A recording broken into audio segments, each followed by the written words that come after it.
नमस्कार। आज हम जरा गहराई से बात करेंगे जून और जुलाई 2025 में जो ईरान, इजराइल और अमेरिका के बीच तनाव अचानक बढ़ गया है उस पर। हमारे पास कई रिपोर्ट्स हैं, एनालिसिस हैं, जिनसे हम कोशिश करेंगे कि ये जो घटनाएं हुई इनके पीछे क्या है, क्यों हुई और इनका असर क्या हो रहा है। तो चलिए शुरू करते हैं मध्य जून के इजरायली हमलों से। ये थोड़े अलग थे ना, मतलब ड्रोन और हवाई हमले एक साथ। हाँ बिल्कुल। मध्य जून में जो रिपोर्ट्स आ रही हैं उनके मुताबिक मोसाद के सपोर्ट वाले ड्रोन्स थे और साथ में इजरायली एयरफोर्स भी। इन्होंने मिलकर ईरान के अंदर ऑपरेशन ब्लेंड किया और ये कोई छोटा मोटा ऑपरेशन नहीं था। 100 से ज़्यादा ठिकाने, मिलिट्री वाले भी और परमाणु प्रोग्राम से जुड़े हुए भी निशाने पर थे। अच्छा जी, और सुनने में आया है कि करीब 30 मिसाइल लॉन्चर नष्ट हुए और IRGC मतलब रेवोल्यूशनरी गार्ड्स के कई कमांडर भी मारे गए। और बात सिर्फ इंफ्रास्ट्रक्चर तक नहीं रुकी। कुछ रिपोर्ट्स तो ये भी कह रहे हैं कि जनरल हुसैन सलामी जैसे बहुत सीनियर अफसर और कई परमाणु वैज्ञानिक भी इन हमलों में मारे गए। ओह, तो इससे अंदाजा लगता है कि हमले कितने सटीक थे, कितने अहम निशाने थे। और ये जो तरीका था ड्रोन और हवाई हमलों का कॉम्बिनेशन, ये वाकई एक नई रणनीति लगती है। हाँ, मतलब पहले शायद ड्रोन्स ने अंदर जाकर कुछ तैयारी की या जानकारी जुटाई और फिर फाइटर जेट्स आए। एक तरह से ज्यादा कॉम्प्लेक्स तरीका। बिल्कुल, एक बहुस्तरीय कार्रवाई कह सकते हैं इसे। तो ये तो हुई इजराइल की बात, लेकिन फिर कुछ ही दिनों में अमेरिका भी इसमें शामिल हो गया, अब सीधे तौर पर 22 जून को। हाँ, 22 जून को अमेरिका का ऑपरेशन मिडनाइट हैमर। इसमें उन्होंने B-2 स्टेल्थ बॉम्बर इस्तेमाल किए जो पकड़ में नहीं आते आसानी से, और टॉमहॉक क्रूज मिसाइलें। और निशाने पर थे ईरान के मेन परमाणु ठिकाने। जी हाँ, 3 सबसे अहम फोरेडो, नतान्स और इस्फहान, ये ईरान के परमाणु कार्यक्रम की रीढ़ माने जाते हैं। अमेरिका का तो दावा है कि भाई बहुत नुकसान पहुंचाया है। जाहिर है ईरान इस बात को मान नहीं रहा। वो कह रहे हैं कि नुकसान हुआ पर सीमित।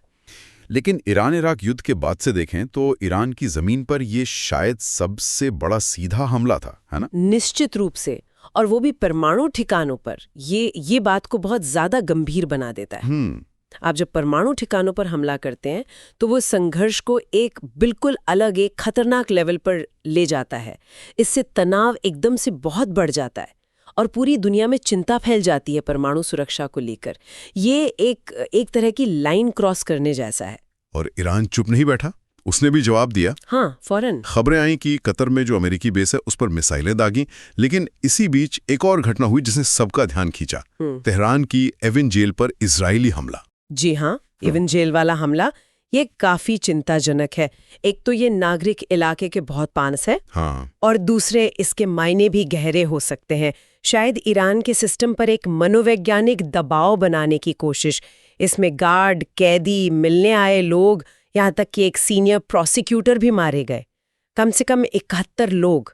इस तरह की कार्रवाइयों ने पूरे खाड़ी क्षेत्र में और उसके बाहर भी तनाव को बहुत ज्यादा बढ़ा दिया है। और इसका असर फिर कूटनीति पर भी पड़ा। ईरान ने तुरंत IAEA यानी संयुक्त राष्ट्र की परमाणु निगरानी संस्था, उसके साथ अपना सहयोग रोक दिया। कहा कि वो अपने इंस्पेक्शन प्रोग्राम्स को रिव्यू करेंगे। हाँ, ये एक बड़ा कदम था ईरान की तरफ से। और उधर अमेरिका में क्या चल रहा था, मतलब लोगों की क्या प्रतिक्रिया थी? अमेरिका में रिपोर्ट्स के मुताबिक आम लोगों में चिंता थी। एक सर्वे में करीब 75% लोग डरे हुए थे कि ईरान बदला ले सकता है। अच्छा। और वहाँ कानूनी सवाल भी उठे।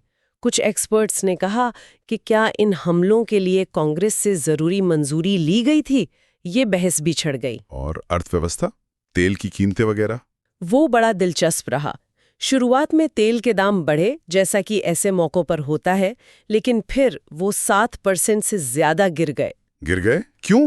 शायद बाजार को लगा कि ये टकराव ज्यादा लंबा नहीं चलेगा और तेल की सप्लाई पर कोई बड़ा असर नहीं पड़ेगा। एक तरह से शॉक टर्म रिएक्शन मान लिया। लेकिन हाँ, डिफेंस कंपनियों के शेयर जरूर चढ़ गए क्योंकि अमेरिका ने इलाके में अपनी फौजी मौजूदगी बढ़ा दी। ये दिखाता है कि बाजार कैसे सोचता है। बिल्कुल। अब ये जो IAEA से ईरान हटा है, ये बहुत गंभीर बात है। हाँ, पारदर्शिता तो बिल्कुल खत्म हो गई। वही, अब हमें ठीक से पता ही नहीं चलेगा कि उनके परमाणु कार्यक्रम में क्या चल रहा है। और भले ही अमेरिका ने कहा कि नुकसान हुआ है, लेकिन ये चिंता तो है ही कि शायद ईरान ने हमले से पहले ही अपना ज़रूरी सामान जैसे संवर्धित यूरेनियम कहीं और शिफ्ट कर दिया हो। मुमकिन है। और ये भी हो सकता है कि सारे सेंट्रीफ्यूज तबाह ना हुए हों, कुछ अभी भी काम कर रहे हों। अगर ऐसा है तो वो अपना प्रोग्राम जल्दी दोबारा खड़ा कर सकते हैं। ये अनिश्चितता जो है, यही सबसे बड़ा खतरा है। तो अगर हम संक्षेप में देखें, मध्य जून में इजराइल का ऑपरेशन ब्लेंड सैन्य और परमाणु ठिकानों पर, फिर 22 जून को अमेरिका का ऑपरेशन मिडनाइट हैमर प्रमुख परमाणु साइट्स पर, ईरान का जवाबी हमला कतर में, और फिर इजराइल का एविन जेल पर हमला। नतीजों में ईरान IAEA से पीछे हटा, अमेरिका में चिंता और कानूनी सवाल उठे और बाजारों में उतार चढ़ाव दिखा। बिल्कुल सही।